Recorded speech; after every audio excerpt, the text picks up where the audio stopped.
Hello, magandang umaga. Nandito ako ngayon sa labas ng bahay namin. Ang oras ngayon ay alauna ng madaling araw kasi nagkikrib ako sa fries. Gusto kong kumain ng fries. Ito yung tanong ko sa sarili ko, tsaka para din sa kalaman ng lahat. Bakit nga ba napakaraming mga Pilipino ang naninirahan dito sa United Arab Emirates kahit hindi ito nagbibigay ng residency sa amin?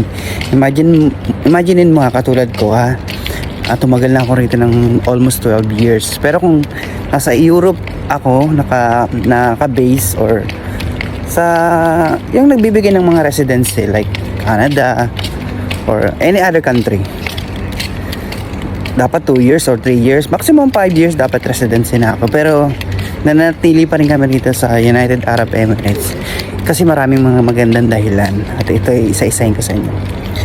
Unang-una na rito yung safety.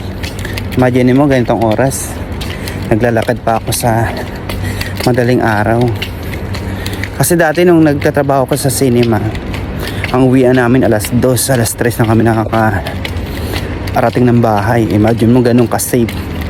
Taxi, pwede maglakad. May area ko. Sobrang safe talaga.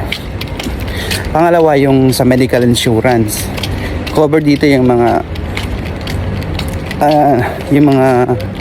pag nagkakasakit ka, katulad ako ngayon, may maintenance na ako, nagtitake na ako ng maintenance para sa aking hypertension kasi hypertensive na ako. Magkano lang ginagastos ko buwan-buwan? Every 3 months kasi nagpapa-medical ako.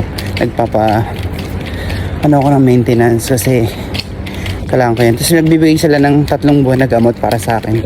Imagine magkano binabayaran ko, nasa 24 dirhams lang siya. Ganun siya katipid. Kung sa Pilipinas yun, mamumulubi ka.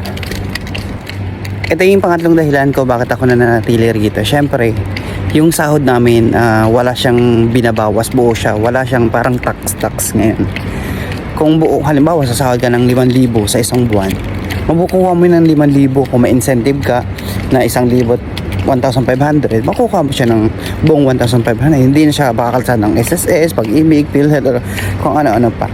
Separate na lang yun kasi magbabayad tayo noon sa maghuhulog talaga tayo sa Pilipinas. Kasi kailangan din natin yan. Pero wala siyang ikakaltas dito ng mga kung ano-ano pa. Buo mo makuha yung sahod mo. Ito pa yung isa sa pang-apat kong dahilan kung bakit ako nanatili dito sa United Arab Emirates kasi nga yung educational attainment ko, hindi ako nakagraduate ng college, pali high school lang talaga yung tinapos ko. Nakapag-aral lang ako ng vocational for 1 year, pero malayo pa dun sa naging trabaho ko kasi sales ako ngayon. Ang tinapos ko is technician, computer technician, pero nakatulong ng malaki kasi yung experience ko sa Ace Hardware for 8 years, kaya napunta ako dito sa sales pa rin. Pero okay naman kasi maganda naman yung benepisyo para sa akin. O ikaw kabayan, paki-comment na lang kung anong dahilan mo kung bakit ka nagtatagal dito sa United Arab Emirates kahit hindi ito nagbibigay ng residency sa atin. Sa comment section na lang. Thank you for watching.